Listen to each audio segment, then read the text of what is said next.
Bueno, un caso interesante en el que se están dando avances con alguna concertación interna es en el asunto de la reforma electoral y la reforma política. Y en esto no interviene el Ejecutivo porque es una responsabilidad directa del Congreso. Y hoy hubo una audiencia pública convocada por el Grupo de Reforma Electoral, presidido por Patricia Donaire, para explicar los avances y, en fin, en qué estado se está en este punto. Estamos precisamente con Patricia Donaire para hablar de este tema. Congresista Donaire, ¿qué tal? ¿Cómo le va? ¿Qué tal? Muy bien, buenas noches, Jaime. Buenas noches. Bueno, antes de pasar a esto, el rompimiento de silencio de Keiko Fujimori hace 2 días con unos ataques fuertes al presidente, aunque dijo por otro lado que de todos modos, en fin, lo que es bueno va a ser aprobado y todo lo demás, implica ya un cambio de tono, digamos, el pase a una etapa distinta más de oposición. Bueno, en realidad la oposición siempre ha estado presente. Lo que pasa es que Keiko ha esperado el momento oportuno para manifestar su posición respecto al actual gobierno. Ha dejado transcurrir los 100 días para darle un plazo suficiente para ver cómo actúa, ¿no? Y yo particularmente le doy razón en varias cosas que ha dicho, y entre ellas que realmente vive de espaldas al país. En el caso de la Amazonía, no ha sido capaz de ir a solucionar el conflicto que tenemos en Loreto desde hace más de 70 días. Pero el presidente no puede estar yendo a resolver los conflictos, porque entonces ahí sí que esto es el desorden total y absoluto. Si el presidente falla, entonces ya no hay ninguna otra instancia. Jaime, hay casos en que es necesaria la presencia del presidente. Más bien se va fuera del país y no está ahí. Y no emite ningún pronunciamiento. Ha viajado mucho por esta. Pero escúchame una cosita, ha emitido pronunciamientos u opinión en el caso de las Bambas. En el caso de Loreto no se le ha escuchado decir. El premier Zavala sí ha estado muy pendiente de lo que sucede. Sin embargo, hasta ahora no hemos logrado solución al problema. Y es por eso que se ha formado en el Congreso una comisión investigadora de los derrames petroleros, ¿no? Bueno, pero hubo una misión del Ejecutivo, se llegó a acuerdos. Al final, los acuerdos han sido, según Rolando Luque, fueron cumplidos por el Ejecutivo, salvo la instalación del despliegue de la atención de salud, que no se podía por razones de seguridad. Entonces, sería bueno que Fuerza Popular ayude también a resolver los problemas, ¿no? Y no solamente atizarlos. Jaime, no estamos atizando. Yo activamente estoy en permanente comunicación, tanto con el vicariato, estoy en comunicación con los indígenas para encontrar la solución al problema, y también con el primer ministro. Y va más allá del solo hecho de remediar, de arreglar el oleoducto. Hay un problema que vienen arrastrando desde hace años. Son comunidades que están olvidadas, a los que el desarrollo no ha llegado, que están reclamando presencia del Estado. Y quizás estos atentados al oleoducto no justificados son un grito de atención. ¿Son atentados hechos por la propia población? No se sabe. Yo no sé quiénes son los responsables, pero de los análisis que se han hecho es que las últimas derrames petroleros han sido producto de atentados. Pero que, digamos, esta desatención, el acuerdo con la comisión del Luque fue que pidió una semana, y a cabo de unas semanas se envió todos los, digamos, los compromisos o los análisis que hacían los sectores comprometidos. ¿Qué pasó con eso? Es decir, al final no ha sido aceptado lo que se proponía. Jaime, cuando tú tienes una herida y te ponen una curita, no te soluciona. ¿Pero cuál es la solución? Que vaya el presidente de la República, esa no es una solución, pues. Están viendo también que vaya el premier. Y el premier hasta el momento ha dicho, no voy a ir mientras no se levante la medida de fuerza. Claro, lógico. Se levantó parcialmente la medida. Ahí sí yo les invoco a los hermanos indígenas que entren en razón y levanten la medida de fuerza para encontrar finalmente una solución. Eso sí es necesario, ¿no? Pero también hay que tratar de lograr, no una solución temporal, hay que mirar más allá. ¿Qué se les puede ofrecer en el tiempo? Un desarrollo económico sostenible en función a su visión, ¿no? De acuerdo a la cultura que ellos tienen, que es muy distinta a la visión que tenemos nosotros desde acá o desde otra parte del país. Ahora, ¿ustedes no creen en la necesidad de una reunión entre el presidente Kuczynski y Keiko Fujimori para no sé, trazar grandes líneas y avanzar más rápidamente en un momento tan incierto en el que la economía mundial y con enemigos internos además tan fuertes, ante los cuales la fuerza popular va a tener que movilizarse también en algún momento, ¿no? Porque no puede quedar en manos de la izquierda saboteadora, digamos, toda la inversión minera. Fíjate, Jaime, sin necesidad de reuniones se han logrado avances importantes y que el Ejecutivo no puede decir que se ha obstaculizado el camino. El tema de la delegación de facultades la han tenido. El gabinete siempre está presente en el Congreso y se está dialogando permanentemente. Entonces, no podemos decir que no estamos haciendo un trabajo coordinado, viendo cuáles son las opciones más positivas para el país, ¿no? Sin necesidad de que nuestros líderes estén directamente dialogando. Pero digamos, si hubiese... Es una decisión que ya lo tomarán en su momento, supongo, ¿no? Por ejemplo, el tema de la reforma política, bueno, ese es un asunto más del Congreso que del Poder Ejecutivo, pero el Poder Ejecutivo también está interesado, me imagino, todos estamos interesados en el tema. Yo estuve presente en la mañana en la audiencia y, bueno, por lo que, digamos, lo que se ha anunciado es que se ha avanzado ya en el Código Electoral, ¿no es cierto? En el Código Electoral que se va a presentar prontamente a la Comisión de Constitución. Gracias. Pero también se va a pedir 120 días más de trabajo. Entonces, digamos, a mí me parece que hay un problema de orden lógico, ¿no? Primero debería ser la reforma política, que es más integral, más global, y de la reforma política se desprende una reforma electoral, oye, un código electoral, ¿no? Pero ustedes han ido al revés, han comenzado con el tema electoral, con el código electoral, y están, bueno, y se han dado cuenta que se necesitan algunas reformas mayores, y bueno, eso lo van a ver no sé cuándo, ni cómo, van a pedir 120 días más para eso. ¿No habría que haber invertido el orden? En realidad las reformas mayores son las reformas constitucionales a las que estás haciendo mención. Son reformas que necesitan más tiempo para su aprobación por propia disposición de la Constitución. Claro. Entonces necesitamos 2 legislaturas, más tiempo, ya se acercan las elecciones regionales, las municipales, y no estamos dentro de los periodos que necesitamos para hacer las reformas que son más urgentes para dichas elecciones, como son las que van a estar incorporadas en el Código Electoral. Son importantes las reformas constitucionales, se verán en la Comisión de Constitución, se les alcanzarán las pautas, pero en este momento, si queremos avanzar, tenemos que priorizar. De acuerdo, pero con qué, digamos, quizás hubiera sido necesaria una discusión previa para trazar el marco general, digamos, cuáles son los grandes objetivos que persigo, por ejemplo, reconstruir el sistema de partidos, un sistema de representación, que la gente, un buen sistema de representación, que la gente se sienta representada en el Congreso. Quizás por otro lado, no sé, mejorar la relación entre Ejecutivo y Legislativo para que haya más gobernabilidad. En fin, digamos, estoy poniendo, si yo me trazo esos grandes objetivos, entonces todo lo demás se va desprendiendo, ¿no? Pero si no han definido los grandes objetivos y comienzan de frente con el código, ¿tiene sentido? ¿Se puede avanzar así sin necesidad de definir los objetivos? Pero claro que los objetivos están, Jaime, dentro del código electoral. Sí. Se va a ver el tema de los partidos políticos, de la elección de los candidatos, de los mecanismos de designación. Se va a definir eso. Entonces, lo que es ley de partidos va a estar dentro del Código Electoral. Así es, Jaime. Y esto es importantísimo porque los ciudadanos justamente están decidiendo que existan partidos sólidos, que no existan más los movimientos que se presentan para elecciones y luego no pase nada. Y para eso el tema del requisito que se exige actualmente para la inscripción de partidos, yo creo que tiene que cambiar.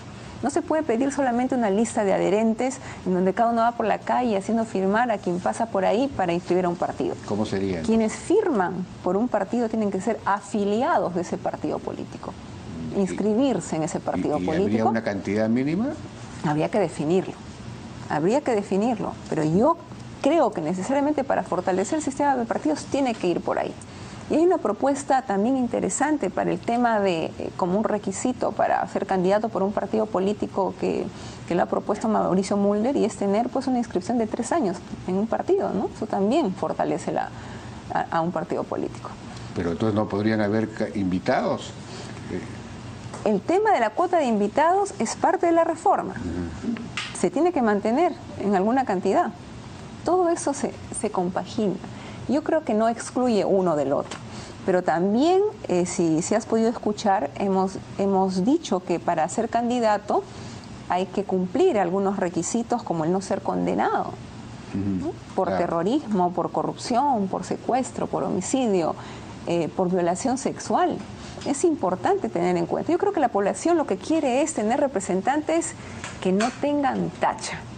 Claro. Y en esto tienen que contribuir muchísimo también los partidos para ver qué candidatos se propone a la población, porque finalmente la población vota por los que el partido le propone, no por lo que la población decide. No, claro, pero depende, porque, por ejemplo, el tema de los distritos electorales, del tamaño de los distritos electorales se está tocando en esta ley de partidos o en este código electoral, las circunscripciones electorales. Las circunscripciones electorales también son materia de reforma, pero es importante que lo toques, porque actualmente tenemos un congresista por cada 242.000 habitantes, lo cual pues casi hace imposible la representatividad, digamos, ¿no?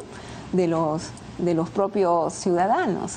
Pero juntamente a este tema habría que también tratar el tema de la bicameralidad, porque si ya vamos a hacer una reforma en materia de circunscripciones, ya no tocaríamos el tema de la doble cámara, que también lo han puesto en debate. Y es importantísimo. Para mí particularmente es un tema que tiene que tocarse, pero de manera distinta a la Constitución del 79, que realmente apueste por una auténtica descentralización, en que un Senado tenga funciones distintas de una Cámara de Diputados, claro, y tenga una auténtica representación de todas las regiones, pero en paridad, como existe en otros países latinoamericanos. 3 representantes por cada región, para que estén en igualdad de condiciones para decidir. Bueno, ese es claro, esto es toda una discusión. Pero me refería al tamaño de los distritos electorales. Hay los distritos uninominales o binominales, más pequeños de los que hay ahora, ¿no? Para que efectivamente, porque me imagino que se buscará eliminar el voto preferencial. Pero tiene sentido eliminar el voto preferencial. El mejor voto preferencial es el distrito uninominal, en que yo elijo efectivamente a un representante que es mi representante de los que presentan los distintos partidos, ¿no? Pero esa es una reforma mayor, interesantísima, que cambiaría, que le daría contenido a nuestra democracia. ¿Pero eso está considerado como posibilidad? Está dentro del debate, Jaime. Todas las alternativas están. Finalmente se va a decidir por mayoría. Lo que tú planteas es sumamente interesante porque de alguna forma acerca más al representante, claro, a su representado, que es lo que se quiere. La ciudadanía quiere tocar a su congresista, quiere saber que está ahí cuando lo necesita. Es una alternativa válida y debatible. Bueno, hay que cuidar, eso de tocar hay que tener cuidado, ¿no? Porque ahora... Bueno, es una expresión... No es una expresión, claro. Pero, en fin, en todo caso veo que sí están buscando una reforma de verdad, una reforma, no solo una reforma electoral, sino una reforma política global, integral, ¿no es cierto? Y sistémica, porque el problema es que no se pueden resolver un tema sin verlo todo como un conjunto. Y veo que, incluso lo escuché al congresista Miki Torres, que preside la Comisión de Constitución, con una visión de ese tipo. O sea que eso es lo que se va a buscar. La verdad que todo está concatenado. Claro. Tenemos que trabajar paralelamente todos los escenarios que tengan que ver con este tema. Por ejemplo, en el caso del voto preferencial al que hacías referencia, está muy ligado al tema de las cifras repartidoras. Tenemos que analizar ambos escenarios. En mi caso, te cuento mi caso. Yo no salí elegida en oportunidades anteriores, a pesar de tener una votación preferencial muy elevada, porque el partido político no tuvo la cifra repartidora para alcanzar un escaño. Entonces, son elementos que van concatenados y que tienen que modificarse juntos. Porque de lo contrario no estaríamos haciendo una reforma integral. Bueno, pero la valla tendría que mantenerse, ¿no? Digamos, tenemos que ir hacia un sistema de pocos partidos políticos. Si usted elimina la valla, entonces ahí sí... No, el tema de la valla es distinto, ¿no? Claro. Pero aprovechando y recogiendo tus palabras, efectivamente estamos tratando de hacer un trabajo serio. Es arduo, porque hacer un código no es nada fácil, y menos en 120 días, por eso nos proyectamos a la posibilidad de ampliación. Pero en este trabajo estamos muy agradecidos de todos los aportes que nos llegan de la sociedad civil, de periodistas como tú, de organizaciones como IDEA, como Transparencia, de los propios partidos políticos que son los actores de la vida política y conocen mejor su realidad. Pero los partidos políticos no han reflexionado mucho sobre el tema, no tienen posiciones elaboradas, digamos. Quizás el APRA, que tiene más experiencia histórica, ¿no? Aunque no sé cuál será su propuesta realmente. Fuerza Popular, por ejemplo, ha hecho una propuesta. Bueno, ha estado presente Úrsula Letona en representación de Fuerza Popular y ella ha expuesto sobre el tema de la bicameralidad como una posibilidad de ser debatida. ¿Está a favor de la bicameralidad? Ha dicho que es necesario analizarla, que es un tema... Pero eso es interesante porque significa que Fuerza Popular está cambiando su posición. No se está descartando ningún análisis. Me parece muy bien, porque ellos eran defensores como de la unicameralidad. Este cambio significa que hay una reflexión interna. Lo que sucede, Jaime, que la bicameralidad entendida en un contexto como el actual y con cambios sustanciales, yo creo que puede ser un mecanismo positivo a tomar en cuenta. Claro.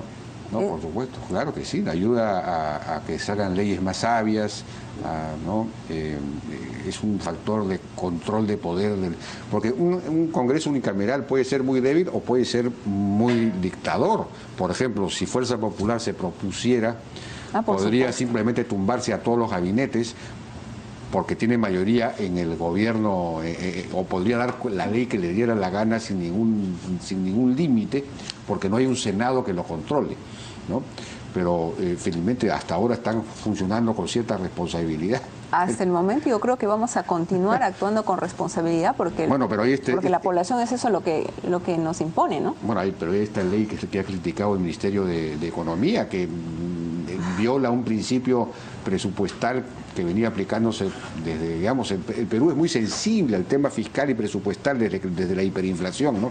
Entonces permitirle a los gobiernos locales o a cualquiera, o a un ministerio incluso, modificar como le dé la gana su presupuesto interno, es algo que está fuera de nuestra tradición. Me gusta que toques este tema por dos cosas. Primero, porque es un tema bastante debatible en cuanto a interpretación constitucional. Tan debatible que lo hemos debatido dentro de la bancada y hemos tenido posiciones distintas algunos. Ya. Y para que veas que dentro de la bancada de Fuerza Popular también podemos discrepar y manifestarlo con nuestro voto, yo en ese caso me abstuve.